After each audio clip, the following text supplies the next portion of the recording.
Does food age us? An honest inquiry into malnourishment and anorexia.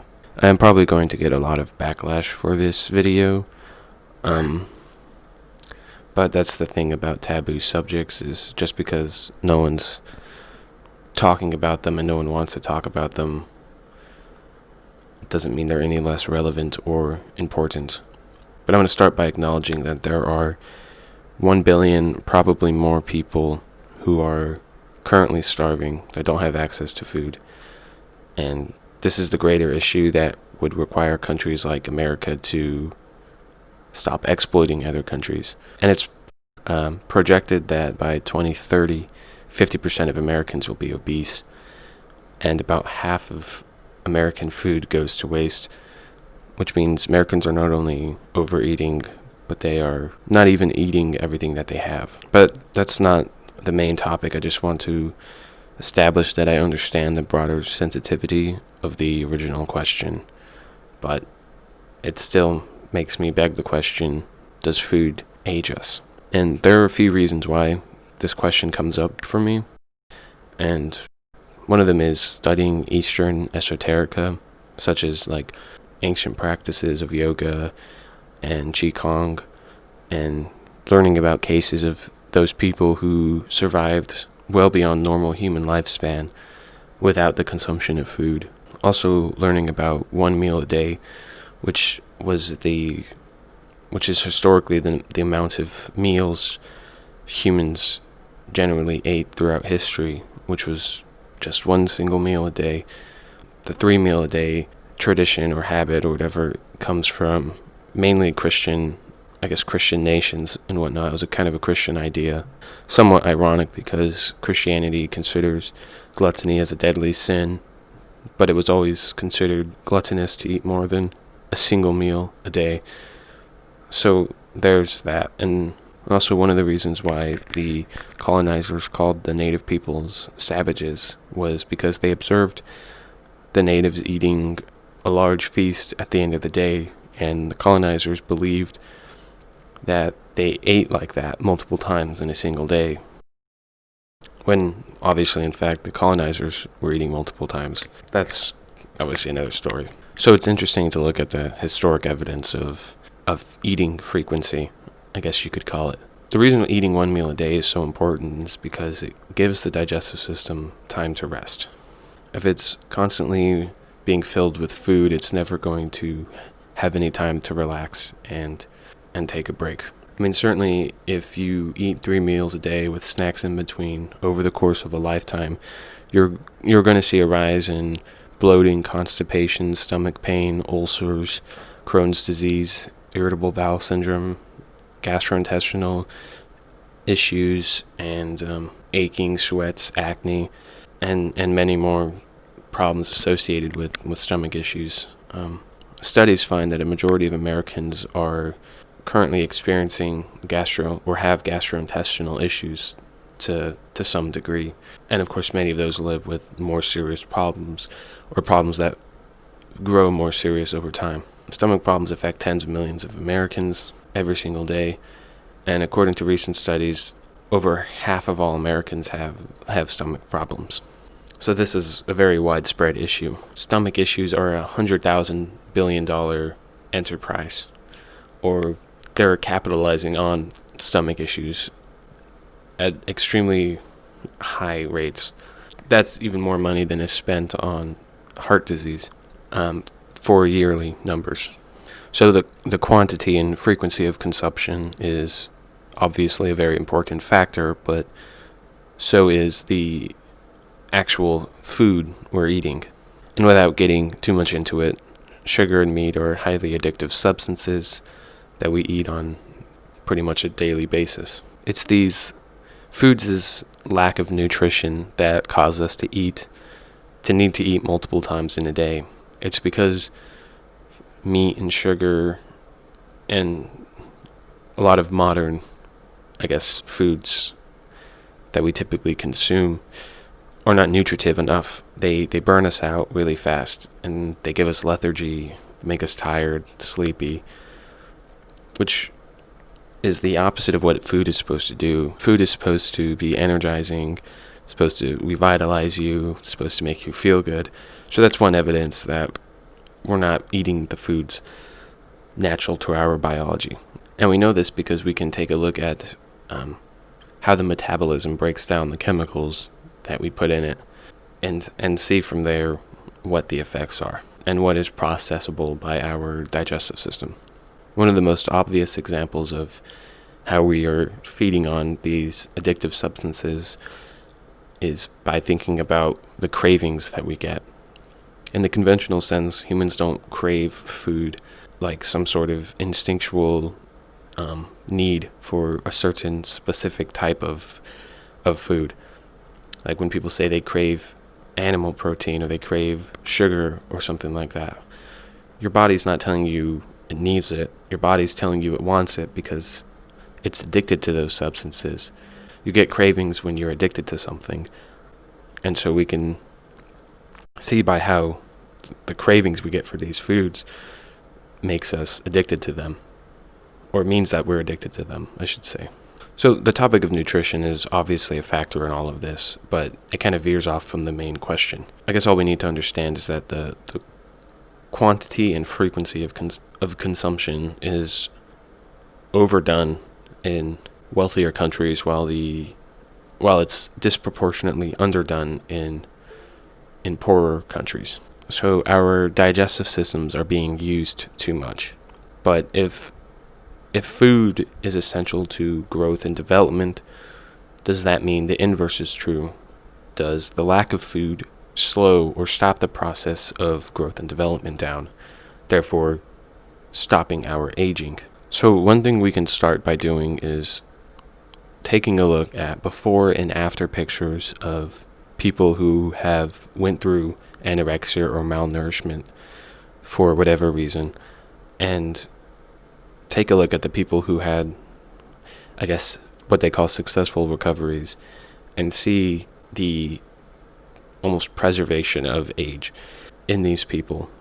In terms of the sort of stigma on something like anorexia, you would think if you're so close to dying every time you reach, I guess, those levels of weights, you'd think when you recover, you wouldn't look like you're 10 years younger than everyone else around you. You would think you would come out of it looking sickly and unhealthy and, with the damage carrying over. And we'll get into why that is. Although there's also, of course, the warning that people who do still recover oftentimes have lifelong internal damage, and many people die from malnourishment and anorexia. Certainly, the people without access to actual food.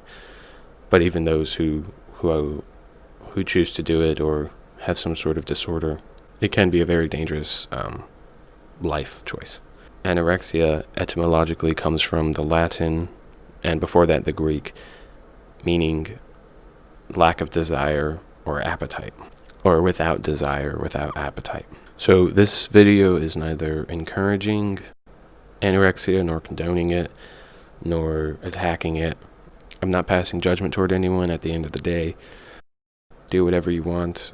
I think as long as everyone in the world has access to the quality and quantity of foods that they desire, it should be okay. I merely want to give an honest viewpoint based off of research and observations and different ideas and whatnot on this topic, because I don't think it gets done very often. And hopefully this establishes some interesting discourse that is both open-minded and respectful.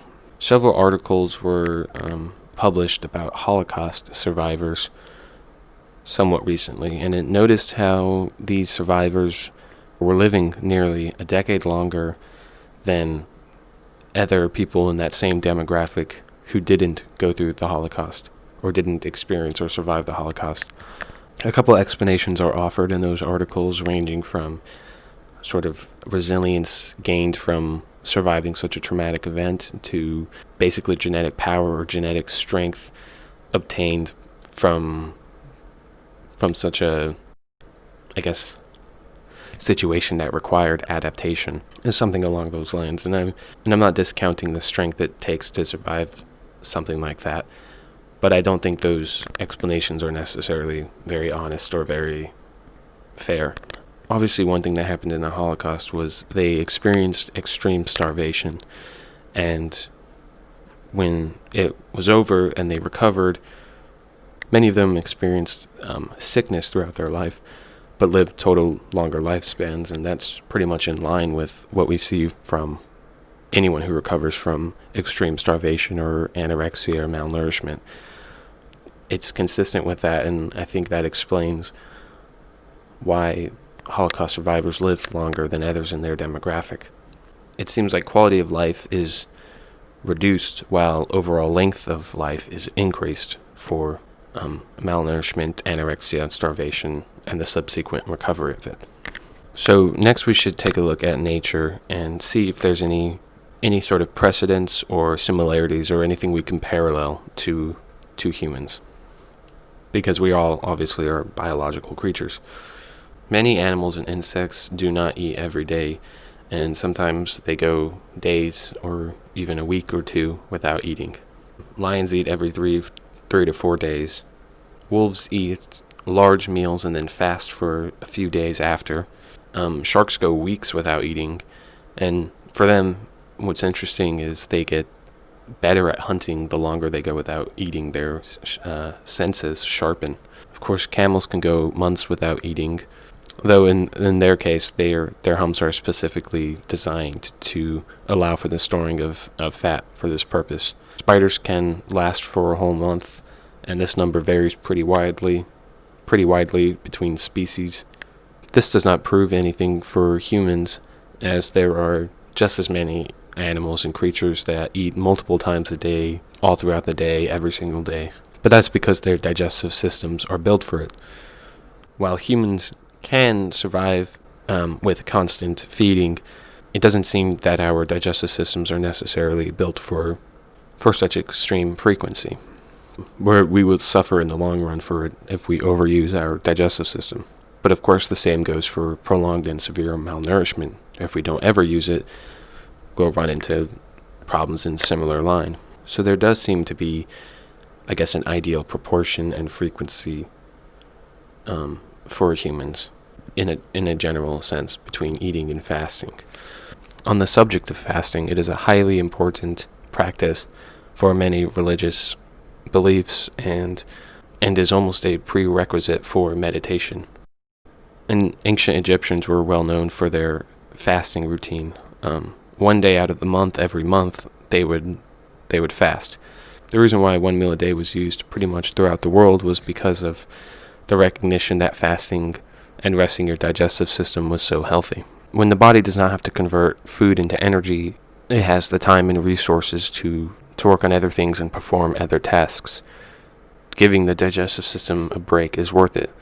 You wouldn't expect to lift weights every single day.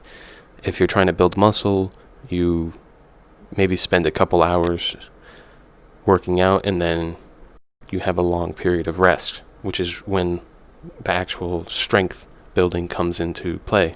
Any weightlifter knows if you work out every single day, all day long, you're going to cause permanent damage to your muscles and bones.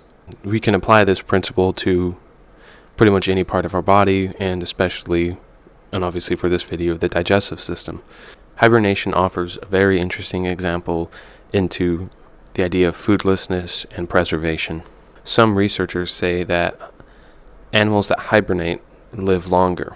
Animals such as bears, frogs, and rodents that have long hibernations are found to experience less telomere shortening. Telomeres are compounds that protect chromosomes inside any given cell. So hibernation is already noted to increase lifespan. But in the case of hibernation, it seems like a moot point to say that, because you're basically giving up winter to experience more summers, springs, and falls, which it seems like a pretty even trade-off that is consistent with the sort of pros and cons of any evolutionary divergence. The explanation for why hibernation extends life largely stems from the metabolic process, or rather the slowing or pausing of the metabolic process. This is in line with food consumption and aging. Hibernation therefore, is a very clever solution to the problem of winter. Why waste time trying to survive a harsh and scarce winter when you can pause your metabolism, spend the winter with whatever stored food you have, and wake up in the spring? It's a solution that takes advantage of the fact that you can preserve your age if you can halt your metabolism. Taking advantage of foodlessness this way can teach us a lot about how we eat or how we should eat. We can see that the metabolism affects cellular health by the speed or preservation of telomere deterioration. One of the most striking examples of this is found in the eyeless tick. The tick can live 18 years without feeding, waiting for the perfect host. But once it does find a host, it gorges on blood, lays its eggs, and dies. So it seems to be that the feeding process is what triggers the end of the life cycle for the tick. Once it feeds, it's able to create the eggs, and then it can lay the eggs, and after that, the tick dies. So one eyeless tick could live for a week, and then eat, lay its eggs, and die, and another one could live 18 years, all because it didn't eat at any time. This is probably one of the most extreme examples, but I think it highlights some of the underlying principles of this video and is an apt metaphor, I think, for us in our lives and how we balance eating and fasting. Again, I need to reiterate that I'm not conveying any sort of glorification for starvation, malnourishment, or foodlessness.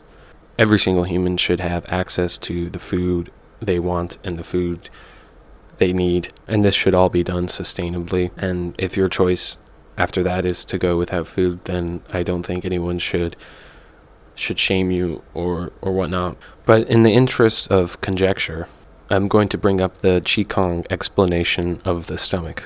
The lower dantian, or the sea of qi, or the elixir of qi, is considered one of the 3 energy furnaces of the body, and the lower dantian is located around the navel. There's a lot of emphasis in Qigong with the proper utilization and treatment of the dantian, which digestion affects. So as a major source of qi in the body is going to affect health and aging and vitality. One of the primary end goals of Qigong meditation is to do what's called embryonic breathing to form the elixir of life in the belly, which is done through years and multiple lives of meditation and fasting, which will then bring immortality. In these, theories, food becomes unnecessary at the highest and most extreme levels. When you're adept at manipulating and controlling energy and drawing from it from the earth and the sun, you're able to circulate it through your body and have no need for food. Qigong and other similar practices offer an interesting derivative to the original question and would probably need its own video. As you can see, there are myriads of topics within this, and each can warrant their own video. I think ignoring these topics and labeling them as taboo ignores free thinking, open-mindedness, and in general tolerance to people who either go through or have went through these things. A few final thoughts on this before I end the video. Recovery from overweightness can be much harder than recovery from underweightness. At obese rates, recovery leaves excess skin that has to be surgically removed. There's no other way for the body to get rid of it, and losing too much weight too fast can lead to serious problems and to death.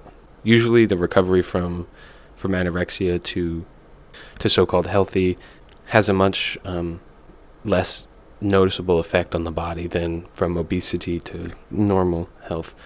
A lot of this is due to the fact that in the digestive system and digestion in general, we see one of the main ways we can tell by age.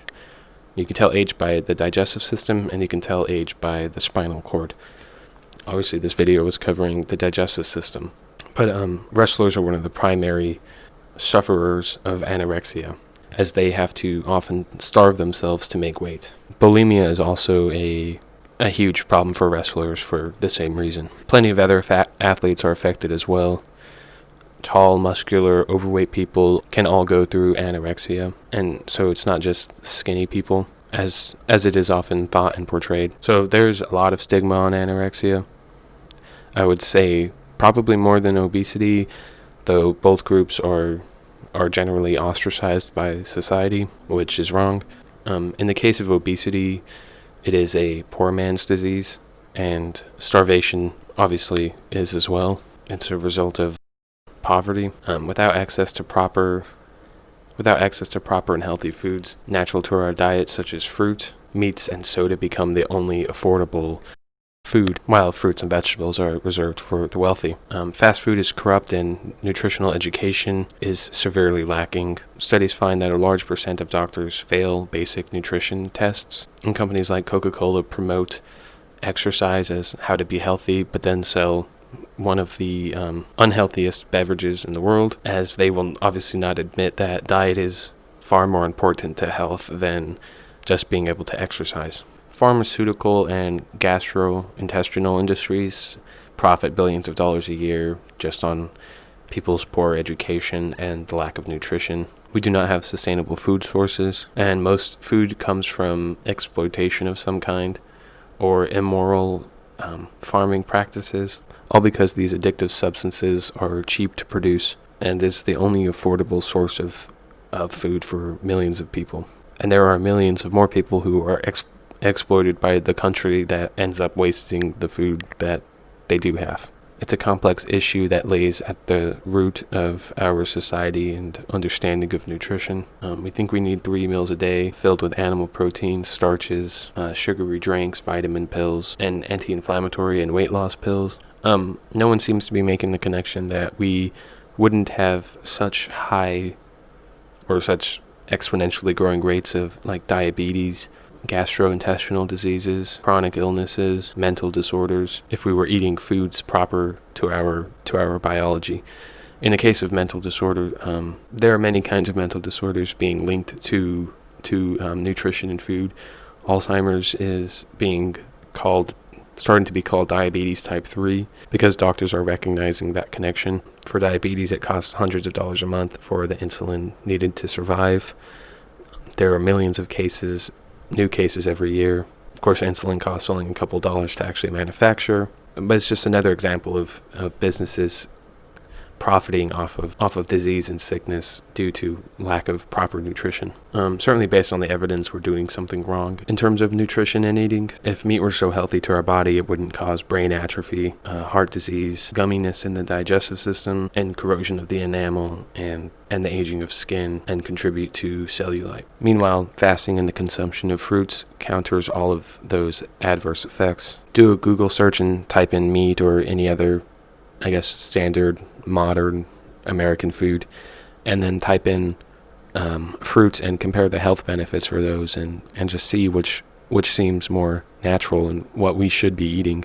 On top of that, meat has to be disposed and digested by the body very swiftly, or else it rots inside of the stomach and can cause sickness, which stops the body from doing any other processes just so it can commit to digest meat.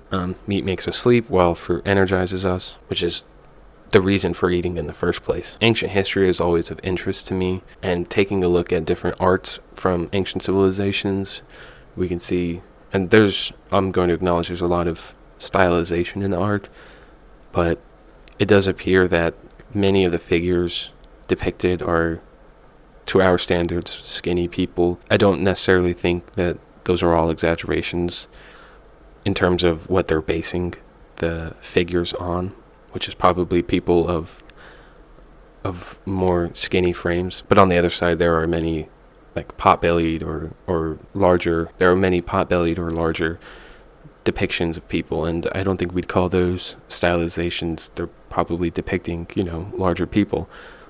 So we shouldn't say if they're depicting skinnier people that they're suddenly stylizations. I do think it's weird that we as a society are so opposed to lightweight body types, but I guess that's probably more of a cultural trend and having to do with forced ideas of ideal body shape and beauty standards. Like I said, there's a lot to this, but I think that does it for now. At the end of the day, just do whatever you want. But I'm curious to hear your thoughts and or experiences. Hopefully we can maintain respectful dialogue with each other and stay open-minded. So thanks for watching, and peace out.